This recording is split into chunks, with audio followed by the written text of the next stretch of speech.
when I began to take it very seriously. I think it was when my book came out in America. It was my first book that was really a great success, called Colour in Your Garden. And people started ringing me in America and saying, we want a garden just like on page X or Y or whatever. And I would say, no, I'm not a designer. I'll certainly give you advice, but you have to provide an architect to work with me. And then after a bit, I realized that I just needed to have an office and treat it seriously. My feelings about good design is, first of all, the skeleton, the architecture. And if you get the architecture right, you can fill it in with the plants you love. Being brought up in Ireland, you move from landscape to landscape saying, wow, isn't that beautiful? And what I wanted to be able to do in a garden is walk in and immediately know what shapes I wanted. And I think that is something that you're sort of born with, but I'm sure the Irish background was an enormous help.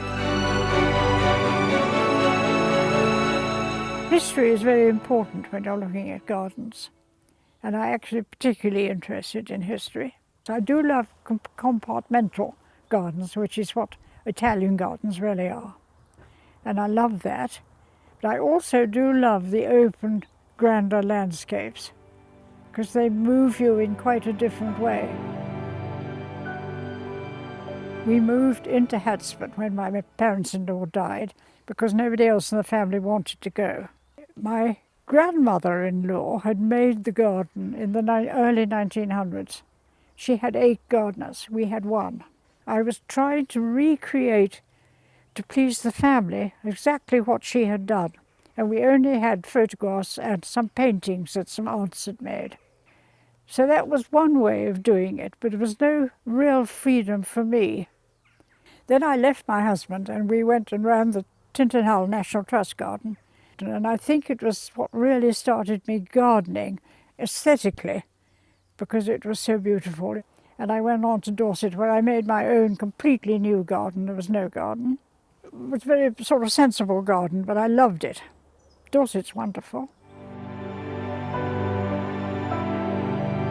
Well, one garden that I was really inspired by was, of course, Hidcote, because it had everything I wanted. It had compartments, wonderful planting. It was beautiful. It was the Italian Renaissance garden that probably inspired me as much as Hidcote. They were very often very few flowers, just green, evergreen trees and the most wonderful stonework.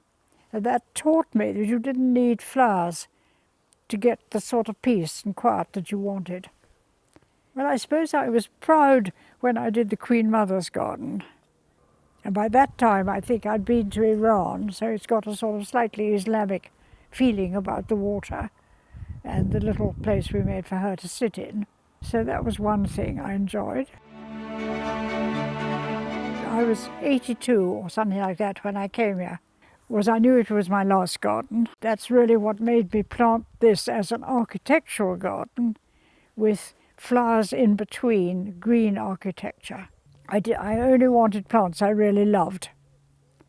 And that's what I've done. That is what is so lovely, is living here almost as a recluse, getting old. So I think I'm very lucky if people remember me at all. That's just luck and chance, I think. Well, first of all, I was completely amazed because I thought I was past all that and old. At the same time, incredibly happy to get a Lifetime Achievement Award at my age. Thrilled. I was absolutely thrilled, and I felt life's beginning again.